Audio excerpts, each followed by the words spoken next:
So buksan po natin ating Bible po sa Galatians chapter 6. Ano po, no? So ito po yung mensahe po natin ngayong gabi sa Galatians chapter 6. Basahin po natin ang verses number 9 and 10. Kung nandiyan na po kayo, isang malakas po na amen. Amen. All together in verses number 9 and 10 begin. And let us not be weary in well-doing, for in due season we shall reap if we faint not. As we have therefore opportunity, let us do good unto all men, especially unto them who are of the household of faith. O aming Diyos, na aming salamat po, Panginoon, sa pagkakabasa po namin ng iyong salita ngayong gabi. Salamat din po, Panginoon Diyos, sa patuloy na grasya at awa mo po sa amin, especially yung pagbiyahe po namin ng safe ang aking family, makadalo po dito po, Panginoon, sa inyong simbahan, Laloma Baptist Church, Panginoon Diyos, upang makasama po namin si Pastor Ramil, ang kanyang family, at lahat po ng mga kapatiran po sa lugar po na ito, Panginoon. At salamat din po, Lord God, sa opportunity po na ito, Panginoon, na makasama po namin sila sa kanilang special prayer meeting, Panginoon. At salamat din po, Lord, sa patuloy na salita mo na siya pong inilalagay mo po, Panginoon Diyos, sa aming kalagitnaan upang hindi lamang po kami magkantahan, magpanalanginan, O God, kung hindi ang salita mo, Panginoon, na siya po naming pag-aralan, Panginoon Diyos, na pagkain po ng aming mga kaluluwa, Panginoon. Kaya tulungan niyo po, Lord, ang iyong lingkod. Sa aking sarili, wala po akong kakayanan, Panginoon. Ako po ay dumudulog po sa inyo na itago niyo po ako sa inyong cross. Sa yukuban niyo po ako, Panginoon, ng Holy Spirit. Ganoon din po ang bawat isa, Panginoon. Saliksikin mo din po, Lord, ang puso ng bawat isa po sa amin, Panginoon. Alisin mo po, Lord, kung meron po kaming mga pagkukulang na hindi po namin nahingi po ng tawad. At ganoon din po, Lord God, alisin mo po, Panginoon, ang anumang nasa isip po namin ngayon, anumang alalahanin, anumang iisipin na hindi po makakatulong po, Panginoon, upang maging komportable po kami at ma-excite po kami, Panginoon, na makinig po ng iyong salita ngayong gabi, Panginoon. Kaya Ama, ini-entrust ko pong lahat, lalong-lalo na po ang katagumpayan ng aming pag-aaral po ng salita mo at patuloy na i-bless mo po, Panginoon, ang gawain po na ito, Panginoon, na siya pong lighthouse ng mga churches, Panginoon, especially sa bandang Isabela and Cagayan, Panginoon Diyos, at sa ibang mga lugar na kung saan ang simbahan po nito, Panginoon, ay nananatili po, Panginoon Diyos, na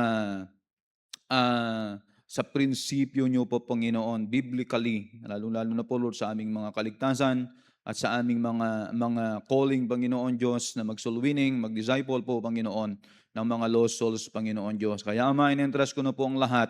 Ito po ang aming dalangin sa matamis na pangalan ni Jesus. Amen. Okay, pwede na po tayong maupo. Ano po, no? Sabi ko nga po kanina, ano ang mensahe na ituturo ko po sa kanila? Kasi sila yung nag-encourage po sa akin. Kayo, yung prayers nyo po, yung support nyo, no, encouragement. Kaya naisip ko po na papaalalahanan ko na lamang po kayo. At dito po sa binasa po natin ay kukunin po nating title, yung first phrase, no, nang sabi po ni Apostle Paul sa salita po ng Panginoon, and let us not be weary in well-doing. No? Pag sa Tagalog, wag po tayong magsawa na gumawa ng mabuti.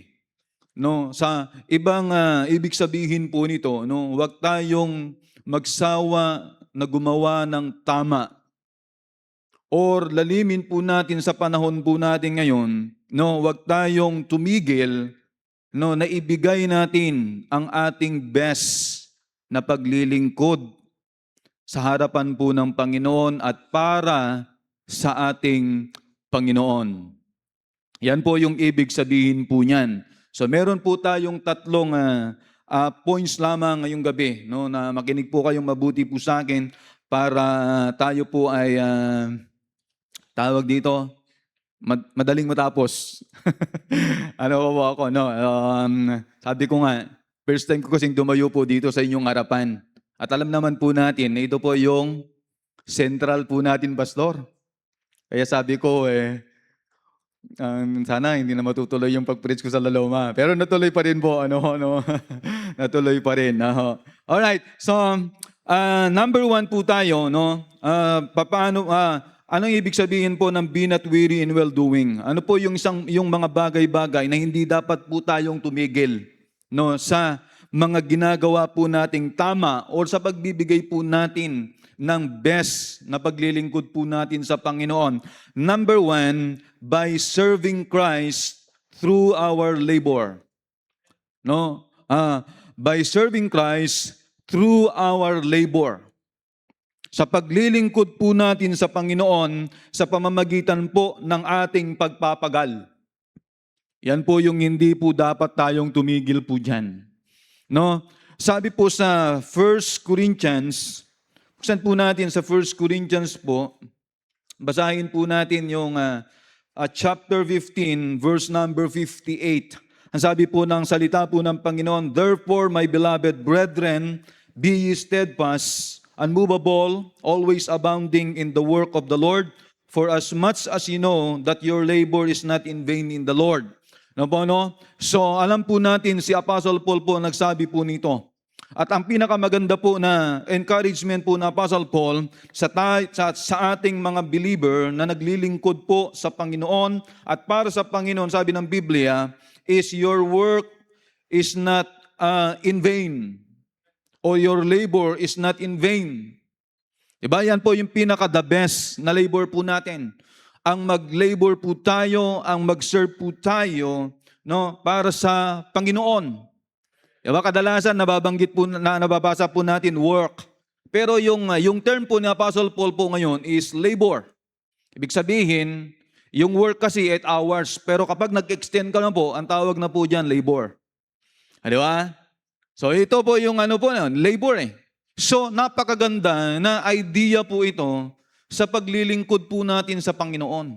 Yung tinatawag po na well-doing po natin. Bakit? Kasi nga, yung paglilingkod po natin sa Panginoon, sabi po ni Paul, no, is not in vain. Hindi mawawalan ng kabuluhan.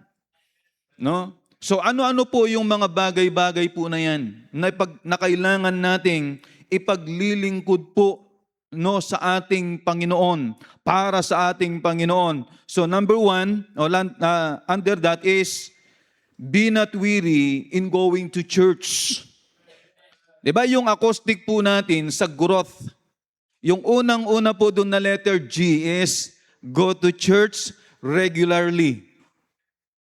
Bakit kailangan ng mga mananampalataya ang church na kailangan nating maging regular po tayo na umattend po sa church?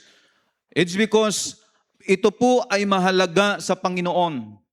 Alam niyo po ba sa Old Testament, yung araw po ng Panginoon, wala pong magtatrabaho sa kanila. Wala pong magtatrabaho sa Old Testament. Sa New Testament believer po, church, no, yung pagdalo po natin ngayon. Bakit? Kasi mahalaga po sa bawat isa. Hindi po tayo lalago kung wala po ang pagdalo natin sa church. Mahalaga po yung church.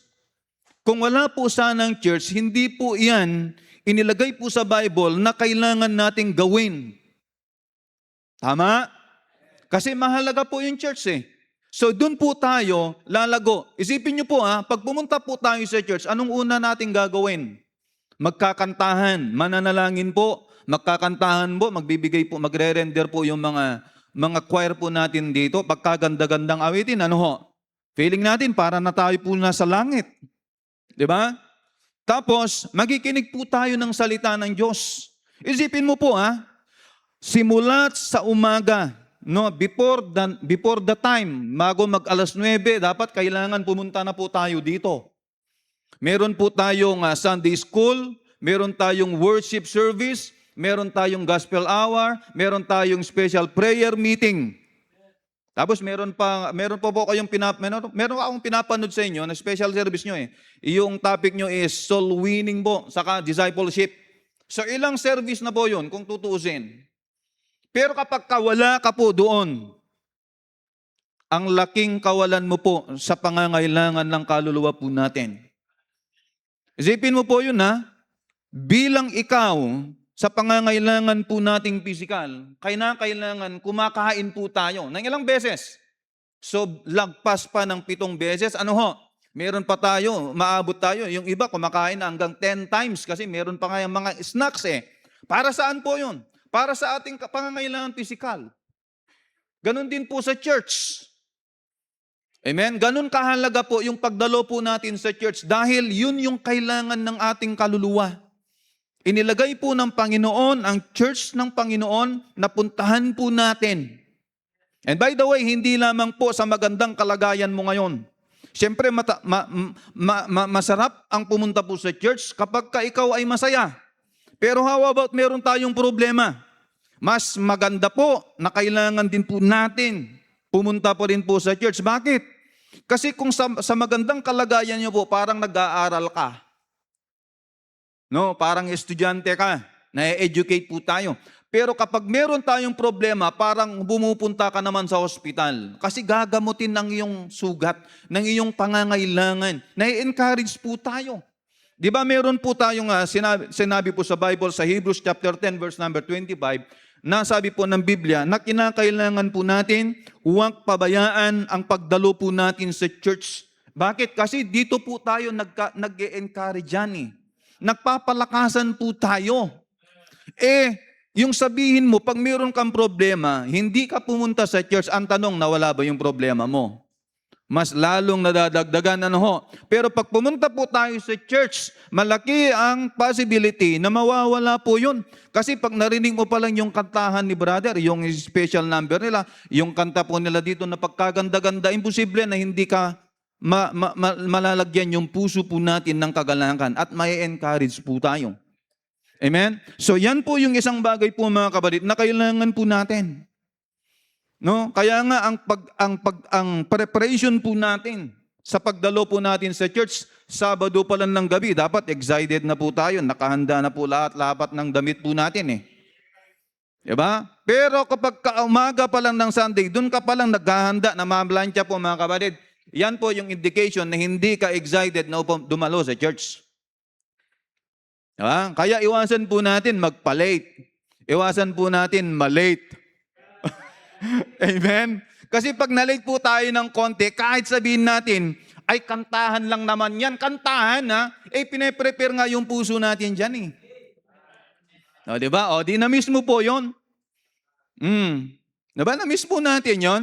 Kaya ganun po yung kahalaga, yung pagdalo po natin sa church. Alam niyo po ba, nung ako po ay teenager lang, nung umatin po ako sa Ilagan Baptist Church, may mga pagkakataon po na ganito din po ang panahon. Hindi po namin iisipin na babaha. So pumunta pa rin po kami kasi uulan lang naman eh. Ordinaryong ulan lang naman eh. Pumunta kami sa church. Pag-uwi po namin, hanggang bewang na pala po yung dadaanan namin, pastor. Hanggang bewang. Alam niyo naman po sa Isabela po mga kapatid, maalala ko po nung mga early age ko po, mga 4 times siguro, 5 times po kami binabaha ng mga matataas. Mga matataas. Yung last na baha sa amin po, inabot po yung second floor ng bahay, yung sa bintana, nakalagitnaan po doon. Pero alam niyo, blessing, hindi po blessing para sa akin. Kung hindi, siyempre, bibihira na po yung baha po doon. Sa tingin ko, dito na yata napunta sa lugar niyo eh.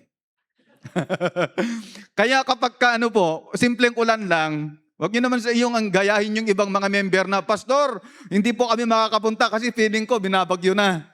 Ambon lang ha. Minsan, pag may sinat po tayo, magsasabi po tayo kay pastor, pastor, di po ako makakadalo.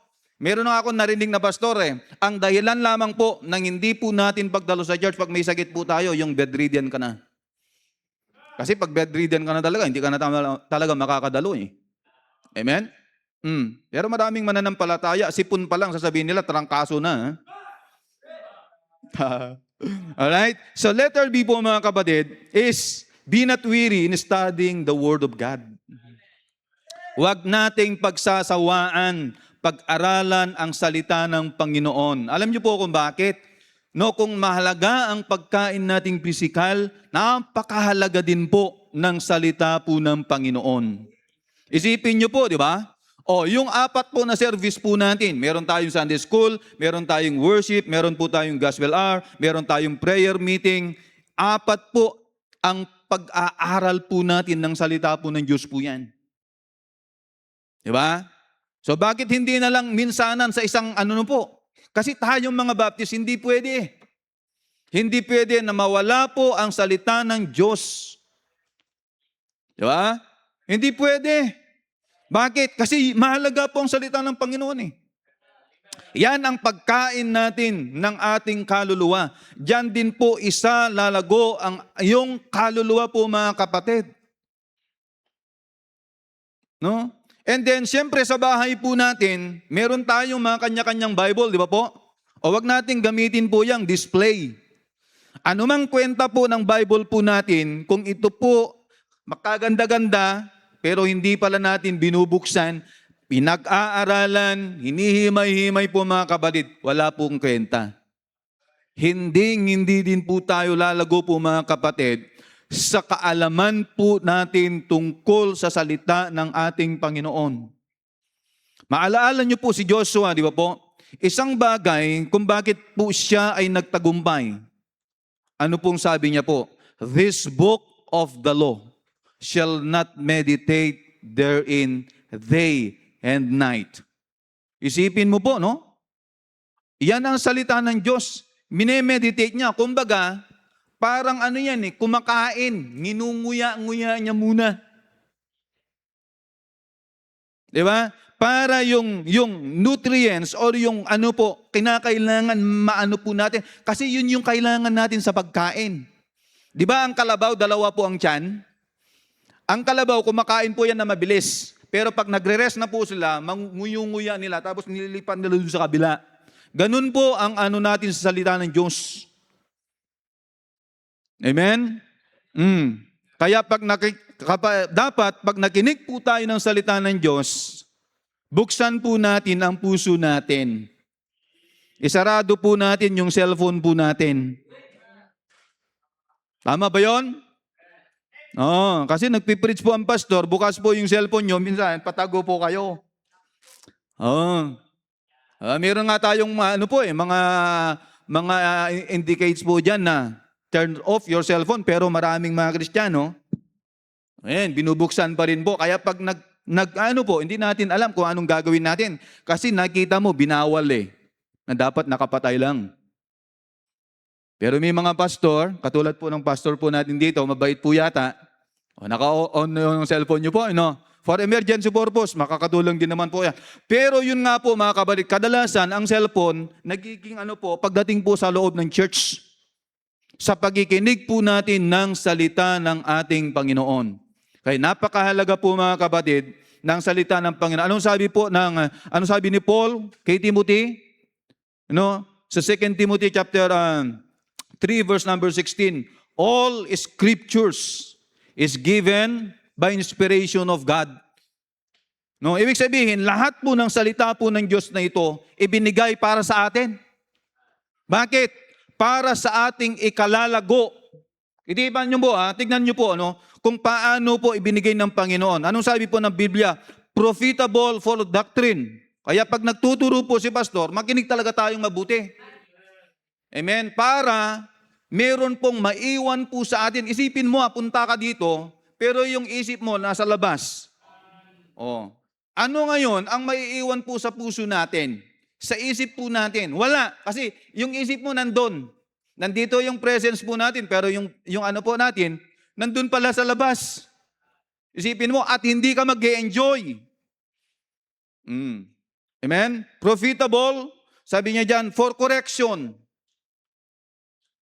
May mga pagkakataon na talagang tinutumbok po tayo, katulad po ng parang pana yung puso natin, umaaray po tayo, no?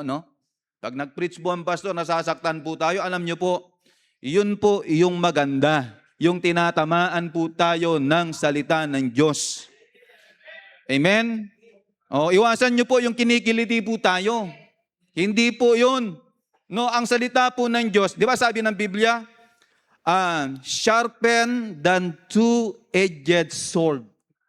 Isipin mo, dalawang tabak, pag tinusok sa iyo yan, edi doble ang hiwa sa iyo. Ganun daw ang salita ng Diyos.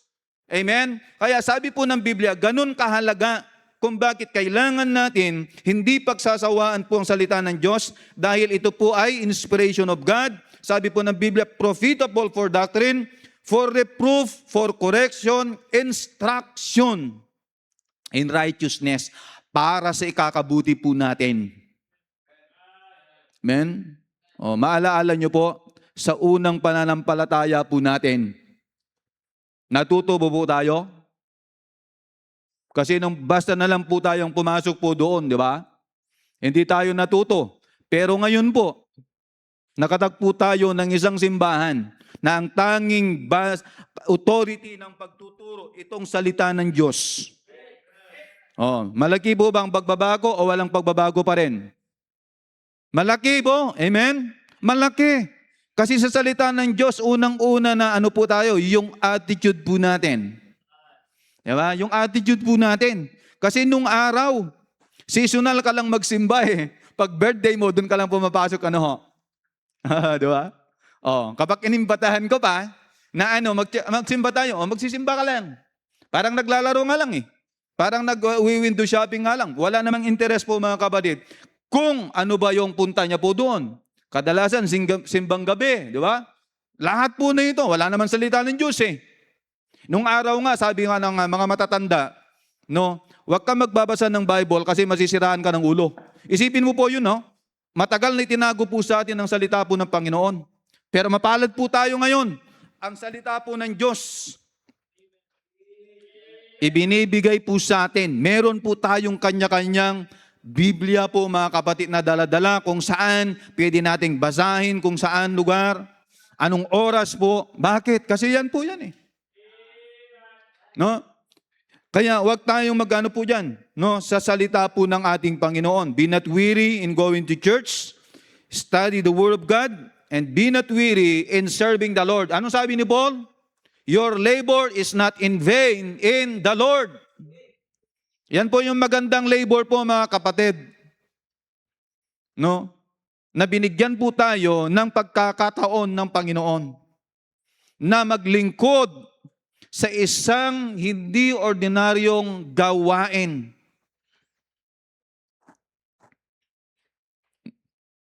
Nandyan pa ba kayo? Di ba? Ito po yun. Kaya maglingkod po tayo.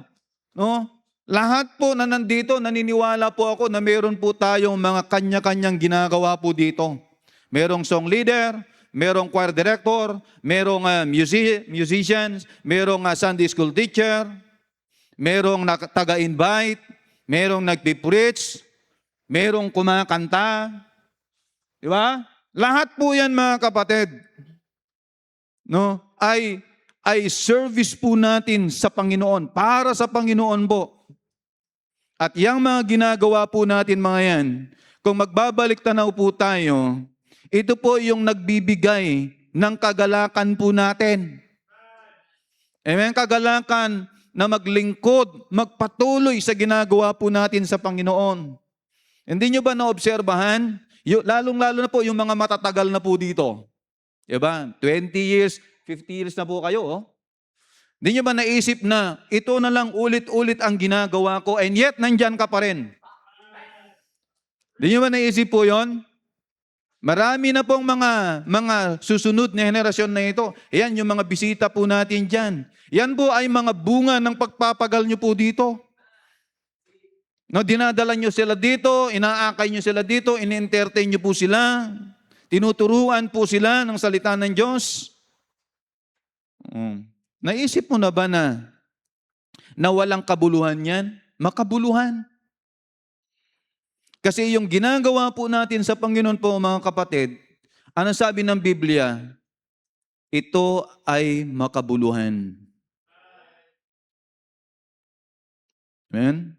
Kaya kinakailangan maging tapat po tayo sa bagay po na yan. Maglingkod sa Panginoon, maglingkod para sa Panginoon. Yan po ang ideal ng paglilingkod na tinutukoy po ni Apostle Paul dito. So wag tayong magsawa po dyan na maglingkod. Alam niyo po, maganda na gawin niyo po yan. Yung bagay po na yan. Bakit? Kasi yan yung nakalulugod po sa Panginoon. Di ba, serving Christ? No? Naglingkod po tayo, napaglilingkuran na po natin ng Panginoon. Maglingkod ka para sa kapatiran, napaglilingkuran na po natin ang ating Panginoon. Oh, malulugi ka pa ba dyan? Hindi ka lugi dyan. Kahit mag-overtime pa kayo. Yeah? Oh, bakit mag-overtime pa kayo? Kasi nga,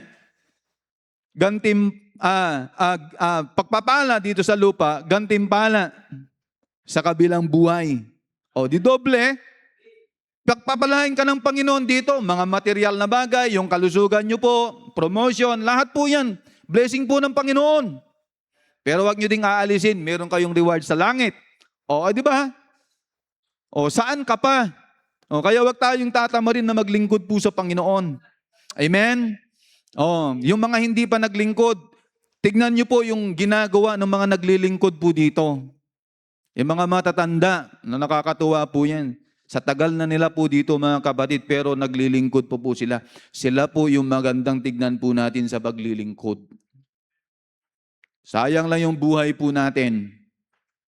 Alam niyo po, lalong-lalo sa panahon natin ngayon, bata, para ang kamatayan na lang, na lang eh. Kaya nung sabi nga ni Pastor Ramil, sinong handa na pumunta sa langit, pero ayaw pa natin, no? O, isa lang ang ibig sabihin po niyan, gusto nyo bang maglingkod para sa Panginoon? Gusto nyo ba? O, tinatamad na po kayo. Amen. And then, be not weary in bringing souls to God. Alam nyo po, nakakatuwa itong simbahan nyo po dito. Ito po yung central po natin eh. Amen? Ito po yung central po natin. No? Simula po sa Isabela, sa Cagayan, hanggang dito po, ito po yung central po natin. Pero alam niyo po, ewan ko lang, dahil fina-follow ko po kasi kayo, no? Meron kayong soul winning and discipleship. Sa ibang church kasi parang wala na silang ganun. Pero although nagso-soul winning naman po sila. Pero kayo talaga ini-emphasize nyo. Yan kasi yung main thing eh. Yan kasi yung mahalaga na talagang pinag-utos po sa atin po ng Panginoon. Mangaral tayo ng salita ng Diyos sa mga ligaw na kaluluwa. Pinakita po ni Pastor Ramil sa akin, 20 per area. Dami ng soul winner po, no? Oh. Naka-soul win kayo ng 101. O, ilang souls na po yun? 300. Diba nakakatuwa para sa inyo? Amen? Anong sabi ng Biblia? May isang kaluluwa lang ang masave. Sabi niya dyan, magsasayahan ang mga anghel sa langit. More than 100, 300 po, inasosolwiningan nyo. Diba? Oh. Kaya gawin lang po natin yan. Yan yung mga paglilingkod po mga kapatid na ginagawa po natin para sa ating Panginoon. Yan yung mga labor eh. Kasi isipin nyo po, no, kung every Friday magso-soul winning kayo, next Friday ulit, gagawin nyo po ulit. Diba? Pero alam nyo po, yan yung gagawin natin na hindi talaga kayo malulugi. Kasi parang nag-i-invest kayo dito eh. Isipin nyo po yan, no? Yan yung investment natin po mga kapatid na hindi ka talaga malulugi sa business po niyan. Oh, kaya kung wala tayong tawag dito, wala tayong ano talaga sa business line, at least sa pag-soul winning, meron kang isa na siguradong business para sa iyo. Business ng Panginoon. Amen? So yan po yung mga paglilingkod na kailangan po natin. Then ito, number 2, by worshiping Christ through our generosity. Amen? By worshiping Christ through our generosity. Bakit sinabing generosity? Kasi nga, meron po tayong, ewan ko, dito sa church ninyo, meron kayong more than 5 yata na pagbibigay eh. O, kita nyo po, no? O, tithes, offering, mission, building, commitments. Diba? Oh, marami po mga kapatid. Pero since natutunan na po natin, ituloy-tuloy na po natin. Dahil isang bagay po na kinalulugdan po ng Panginoon para sa ating mga mananampalataya ay yung puso na mapagbigay at matulungin. Umaasa po tayo ng blessing. Ito para sa iyo ha. Kung ang isang tao madamot, ikaw para sa iyo, yung pagiging madamot na yon, meron ka bang aasahan na magbibigay ng marami doon sa tao na yun madamot? Siyempre, pagdadamutan din po siya, ano? Di ba? Sino sa inyo, alam mo nang madamot pero bigay ka ng bigay? Likas pa naman po sa ating mga tao na umaasa po tayo kahit papaano ng balik. Pero nakita mo na yung tao na yun, madamot, bibigyan mo pa ba? Ewan ko lang kung normal yun para sa'yo. Pero sa isang mananampalataya po, hindi po tayo dapat madamot. Amen? Kasi kung titingnan po natin ang prinsipyo po ng Panginoon po mga kapatid, hindi po kadamutan. Pagbibigay ang ipinakitang halimbawa po ng Panginoon. Sabi ng Biblia, for God so loved the world and He gave. Diba? Nag-example po siya, nagpakita po siya ng halimbawa ng tungkol sa pagbibigay. Bagamat hindi natin matutumbasan po mga kapatid, yung ginawa na po na yun, kahit ano pa ang ibigay po natin, pero yung points po dito, yung totoong sumasamba po sa Panginoon, generous po yan. Yung totoong worshiper po ng Panginoon, generous po yan. Oh, di ba? So ngayon, huwag tayong magsawa po doon. Matutuwa ang Panginoon. Alam niyo ba kung bakit? Kailangan na hindi po tayong tumigil po sa pagiging mapagbigay po natin. Kasi yung church na ito, lumalaki. Narinig ko po kay Pastor, meron po kayong bibilin po dyan sa likod. Akala ko, bayad na po, Pastor. Kasi nag-park po kami last year dyan. Oh, di ba? Mag-extend po kayo dyan. Kung hindi na kayo magbibigay, paano nyo mabibili po yun? Tama? Oh. Pag hindi kayo nagbigay ng mission, hindi nyo din po kami masusuportahan doon. So, ganun po yung ideal po dyan kung bakit kailangan natin gawin ang isang bagay po na ito nang hindi po natin pagsasawaan upang ang gawain po ng Panginoon ay tuloy-tuloy po sa pag-usad po mga kapatid. And then natuturuan ka pa ng Panginoon kung ano ang dapat mong maging ugali pagdating po sa iyong mga kayamanan sa buhay. Amen? Nung nagbigay ka ba, kasi ito, yung mga nagbibigay ng 30 years ng apat na pagbibigay na yan, ang tanong ko sa iyo, naghirap ka ba o pinagpala ng Diyos? Sagot. Naghirap ka ba o pinagpala ka lalo ng Panginoon? Pwede tayong maubusan. Pwede tayong magkulang, pero hindi ka maghihirap. Tandaan mo po yan. Amen. Kasi nga, yun yung prinsipyo po ng Panginoon eh. Imagine niyo po yung halimbawa po natin dito sa Luke chapter 21, verses number 1 to 4. Basahin ko lamang po, no? Luke chapter 21, verse number 1 to 4.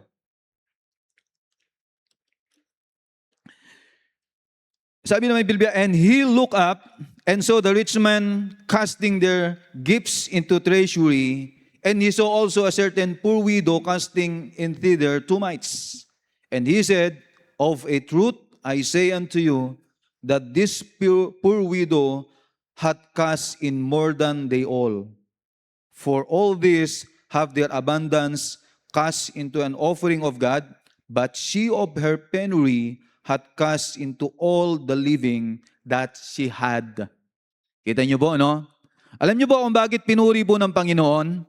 Itong widow woman po na ito na nagbigay po ng 2 barya lang. Alam niyo kung bakit? Kasi yung ipinakita niya, sacrificial. Kasi ang Panginoon, dapat nating maunawaan, ang tinitignan niya po dyan, yung sacrifices po natin.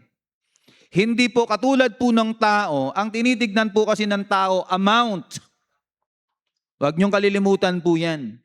Ang tinitignan po ng tao, amount, pero sa Panginoon po, sacrifices natin. Alright? Kaya, huwag tayong tumigil po, no, sa pagiging generosity po natin, no, sa Panginoon.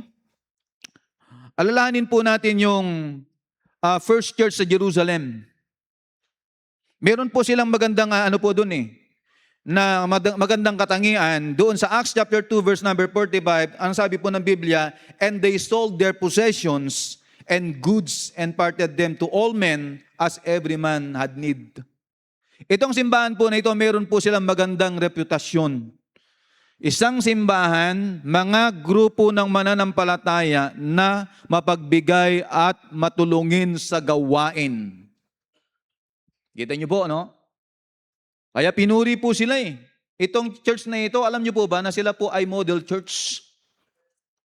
Amen? Sila po ay model church. Oh, kaya, yan po yung isang bagay po mga kapatid, no, na ilagay po natin sa isip po natin. Pagdating po sa pagbibigay, ayan, give sacrificially. Alam ko, marami na po kayong talagang napagdaanan na nagbigay po kayong sacrificial.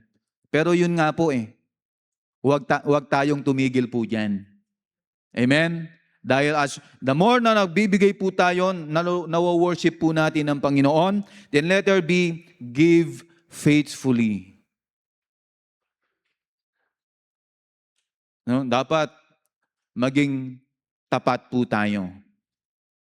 Kasi ang katapatan po mga kapatid, diyan susunod po ang blessing po ng ating Panginoon. And then lastly, number 3 po tayo is ito. By honoring Christ through the presence of the servant of God. Right? By honoring Christ through the presence of the servant of God. Sa verse number 10, anong sabi po ng Biblia? As we have therefore opportunity, let us do good unto all men. Diba? And those who in the household of faith. Siyempre, mahalaga po mga kapatid, kasi po ang pastor, inilagay po yan ng Panginoon sa isang simbahan. Hindi po mangyari kung ano pong ginagawa po natin ngayon kung wala po ang servant ng Panginoon o ng pastor na inilagay po ng Panginoon sa isang simbahan. Tama ba yon? Naniniwala po kayo? Kasi ang sabi po diyan sa Ephesians chapter 4 verse number 11, and he gave some apostles and some prophets and some evangelists and some pastors and teachers. Naunawaan niyo po? Ano sabi ng Panginoon? Give handsome pastors. Ibinigay ng Panginoon. Hindi po tayong naglagay. Inilagay po ng Panginoon ang pastor sa loob po ng simbahan po na ito. Para pangunahan po tayo, para turuan po tayo. Lahat ng mga bagay na natutunan po natin ngayon mga kapatid, tungkol po sa salita ng Diyos, yung paggrupo natin, kung wala po yung leader po na yan, hindi po natin makakamit po yan. Isipin nyo kung ang church na ito walang pastor, saan tayo pupunta? Baka yung iba, ako naman bukas ako naman sa susunod ang Bangpurits Pero dahil may pastor po mga kapatid, nakakaroon po ng tinatawag po na maayos, kaayusan po mga kapatid. Yan po yung ibig sabihin po niyan. So by honoring Christ through the servants, to the presence of the servants of God. Kung gusto natin i-honor ang Panginoon, dapat i-honor din po natin yung servant na yun. Yung pastor po na yun, na inilagay sa ating mga buhay. Another passage sa Jeremiah chapter 3 verse number 15. And I will give you pastors according to mine heart. Diba? Kaya yung pastor na yan po mga kapatid, no? Yan ang inilagay ng Panginoon sa iyo buhay mo. Sa buhay po natin. Para turuan po tayo, para i-rebuke po tayo, para ayusin po yung ating buhay, para lumago po tayo. Lahat po yan.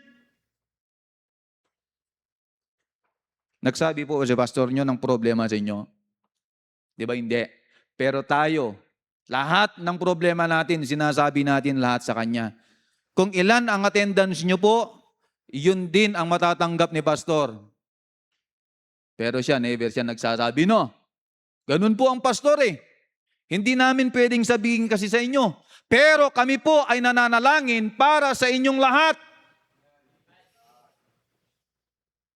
Diba? Kasi yun po yung trabaho nila eh. In-entrust po kayo sa pastor, sa servant of God po na ito.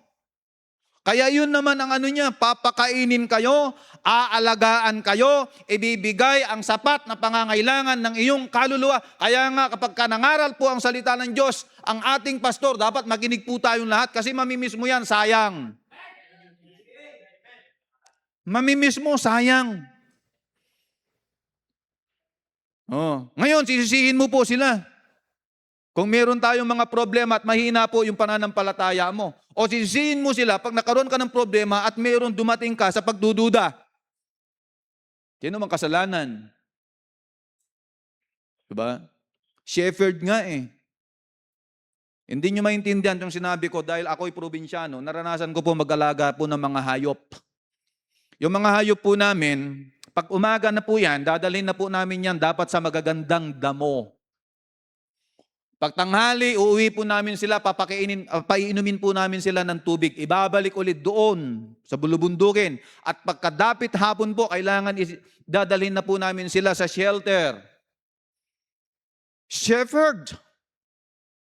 Yan ang trabaho ng pastor. I-shepherd po tayo. Aalagaan po tayo. Aalagaan ang ating mga kaluluwa po mga kapatid. Para someday, magagawa din po nating maglingkod sa ating Panginoon na siya pong ibinigay sa pamamahala po nila. So anong kailangan po natin gawin? Ito, 3 bagay lang po. Number 1, paano nating ipakita ang pag-o-honor natin sa Panginoon sa pamamagitan po ng pastor po natin. So, number 1, by loving the servant of God. Mahalin po natin sila. Hindi ko po ito sinasabi dahil ako'y pastor. Pero dahil po yun ang tama. Mahalin po natin ang pastor. Amen? Kailangan natin mahalin po ang pastor. Bakit? Katulad ng sinabi ko, sila yung nangangalaga ng iyong kaluluwa. Sila ang nagpapakain ng salita ng Diyos sa iyong kaluluwa. Natutunan nyo bang kumanta dito kung walang pastor? Di ba? Hindi natin matututunan lahat po yan. Hindi natin matututunan mag-akay ng mga kaluluwa, bata, magturo ng matanda. Hindi natin malaman kung wala pong pastor. Kasi from the very beginning po mga kabalit ng ating Christian life, nandyan na po sila yan. Nakatayo sa likuran natin. Binabakapan po tayo. Kaya kailangan natin mahalin po sila. Pag minahal po natin ang pastor natin, na ipaparadama po natin ang pagmamahal po natin sa Panginoon po natin. Bakit? Kasi sabi ng Biblia galing yan sa puso ng Panginoon Kaya kung hindi mo mamahalin po ang pastor, hindi mo tunay na mahal ang Diyos. Kukunwari po lang tayo. Mahalin po natin sila. Amen? Dahil siya po yung tatay natin. Yan po ang pinakamaganda po, na meron po tayong tatay na ibinibigay lahat ng pangangailangan po natin. Papaano po natin silang iparamdam ang kanilang pagmamahal, ipag-pray din po natin sila. Dapat hindi mawala-wala sa unang listahan po natin po sila. Ipag-pray po natin sila. Alalahanin po natin sila. Amen? Alalahanin po natin lagi sila. Pag meron tayong mga blessing o anuman po, bakit? Deserve nila eh. Deserve nila kasi sila yung nagpagod bago ka naman makarating sa kinalalagyan mo ngayon eh. Diba? Tinuruan ka mag-tithes, natuto ka mag-tithes, diba? Tinuruan ka magbigay sa ambisyon, naging mapagmahal ka sa mga missionaries po natin. Pinagpala ka ngayon ng Panginoon, siyempre. So siyempre, dapat alalahanin mo rin po kung sino ang nagpagal sa'yo, kung bakit marami ka ngayon natatanggap na blessing na yan. Pastor po. Right? So by loving the servant of God, letter B, by supporting the servants of God. No? So yan po yung kailangan natin. Amen? Dapat todo suporta pa rin po kayo sa pastor na inilagay po sa inyo. Maraming vision po yan. Kasi siya yung kinakausap ng Panginoon eh. Hindi naman kayong kinakausap ng Panginoon, sila po kinakausap po ng Panginoon yan. At isasangguni lang po sa inyo yan. Although minsan nagugulat po kayo na ganito ang mga naririnig nyo, pero dahil sila po yung kinakausap po ng Panginoon, dinidil po sila ng Panginoon, kinakailangan niya na muna yan. Hindi sila kakausapin ng Panginoon po mga kapatid kung hindi makakatulong sa inyong kaluluwa at sa gawain. Kaya kinakailangan suportahan po natin sila. No, kapag pinakita po natin ang support po natin sa kanila po mga kapatid, na-honor po natin ng Panginoon. Diba? Amen. Nandiyan ba kayo? Huwag kayong mag-alala, malapit na ako matatapos. Amen. And then, letter C, by obeying the servant of God. Masunurin. Masunurin po sa lingkod ng Panginoon. Huwag tayong magsawa na sumunod. Alam niyo po kung bakit? Habang ang pastor po natin, yan po ay tumatayo at nanindigan sa Panginoon at sa salita ng Diyos, secure po tayo. Dadalhin po kayo niyan sa pagpapala. Yan po yung kailangan natin. Obedience. Sinasabi natin, obedient ako sa Panginoon, pero sa pastor po natin, di tayo marunong sumunod. Awkward po yun. Amen? Naloloko lang po natin ang sarili po natin. Kasi yun po yung manifestation eh. Kung marunong kang sumunod sa Diyos, magkikita din po yan kung paano natin sundin ang pastor na inilagay sa ating mga buhay. Kasi kung nagkikipaghilaan ka po mga kapatid, mahirap po yan. No, mahirap po. Nagkikipaghilaan po tayo. No? Kaya dapat maging supportive po tayong lahat. Diba? Kasi mahalaga po yon para sa gawain ng ating Panginoon po. So pagpalain po tayo ng Panginoon, sana nakatulong po sa inyo yan. Maraming salamat po.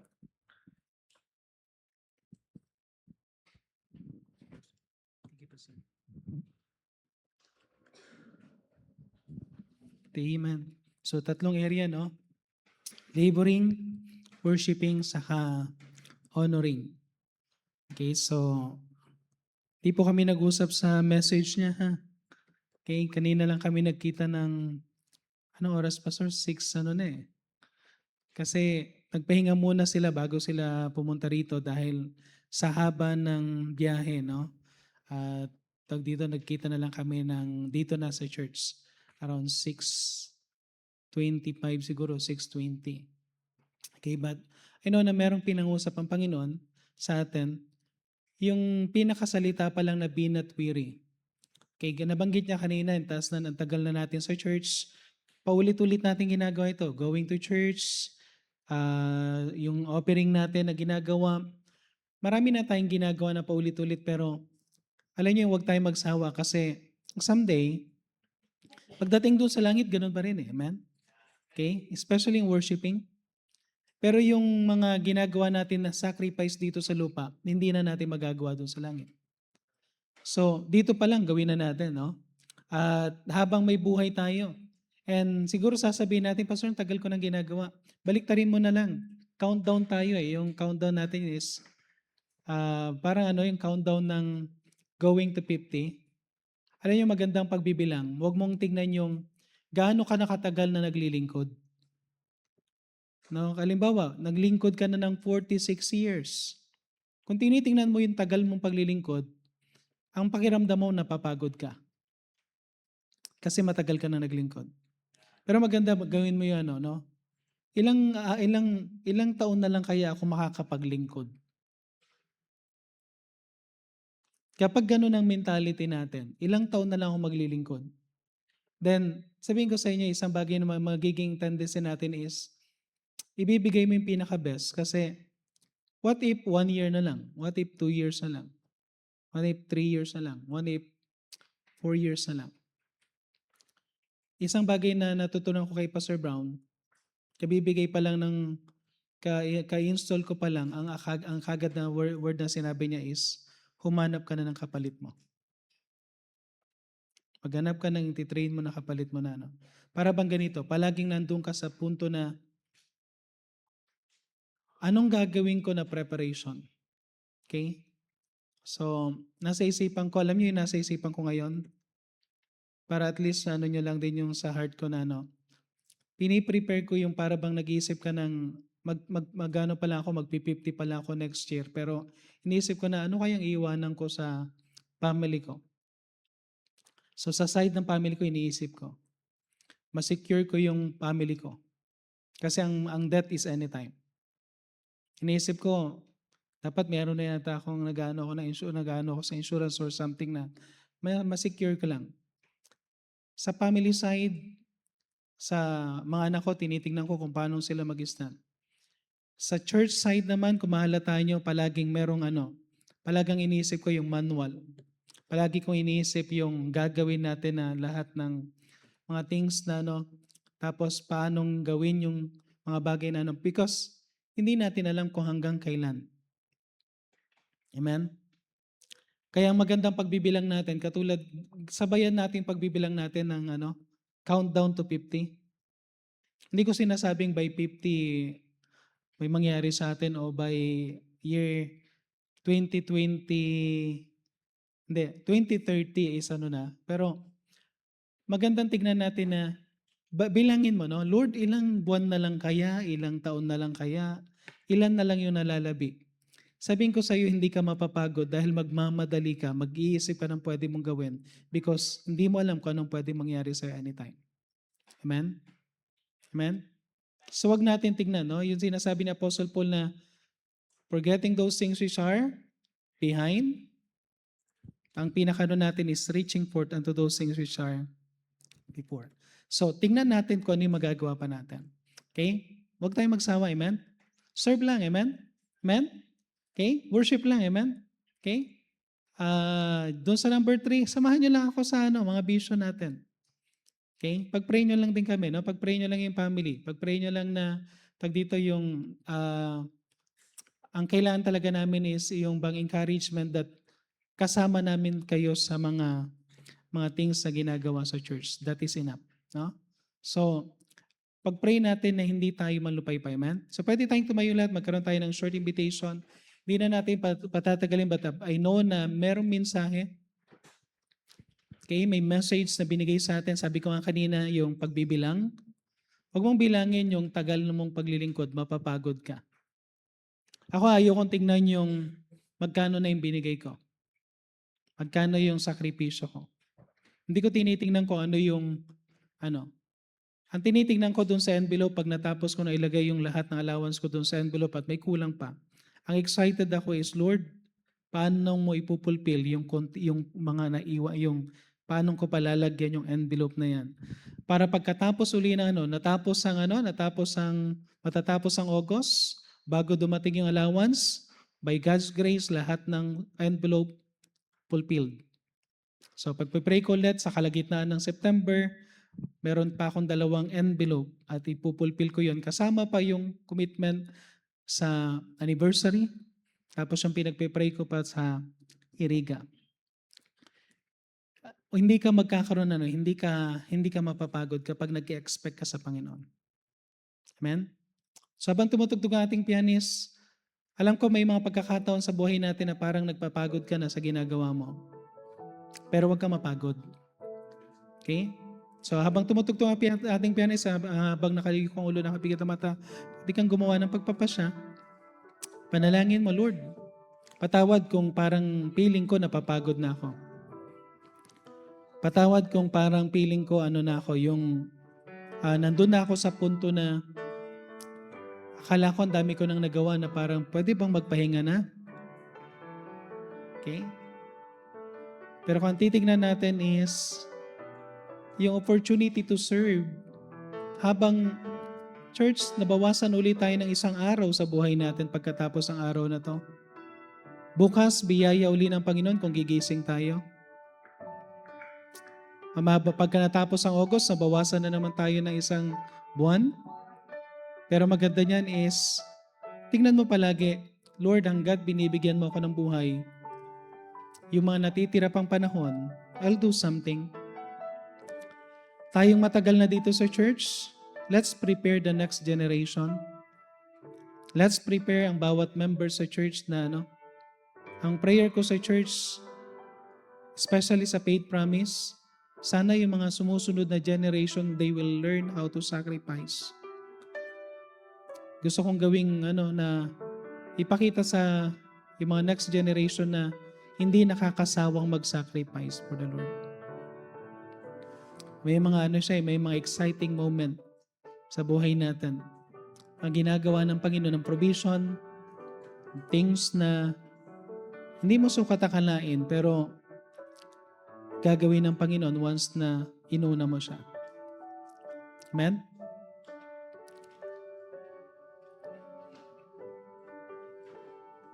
I pray na hindi na natanggal yung pagod nyo. Amen? Sabi nga ng Panginoon, take my yoke upon you.